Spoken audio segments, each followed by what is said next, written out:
रूप में आराधना की जाती है। दुर्गम नामक राक्षस ने कठोर तपस्या कर पौराणिक कथा अनुसार प्राचीन काल में ब्रह्मा जी को प्रसन्न कर लिया।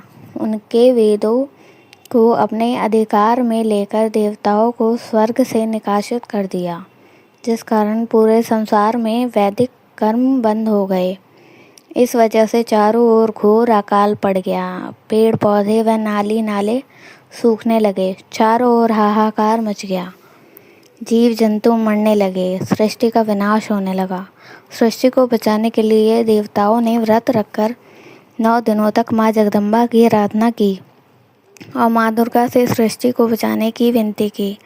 तब माँ भगवती व असुर दुर्गम के बीच घमासान युद्ध हुआ। माँ भगवती ने दुर्गम का वध कर देवताओं को निर्भय कर दिया तथा देवताओं ने माँ भगवती की आराधना की। दुर्गा सप्तशती के 12वें अध्याय में माँ जगदम्बा दुर्गा सप्तशती में वर्णित अध्यायों के पाठ के संबंध में कहती हैं, जो पुरुष इन स्रोतों के द्वारा एकार्जित होकर मेरी स्तुति करेगा, उनके संपूर्ण कष्टों को निसंदेह मैं हर लूँगी। मधुकैटभ के नाश, महिषासुर के वध और शुंभ निशुंभ तथा निशुंभ के वध की जो मनुष्य कथा कहेगा अथवा एकाचित होकर भक्ति भाव पूर्ण सुनेगा, उनको कभी कोई कष्ट नहीं होगा। पाप और उत्पत्ति हुई विपत्ति भी उसको न सताएगी। उनके घर में दरिद्रता ना होगी।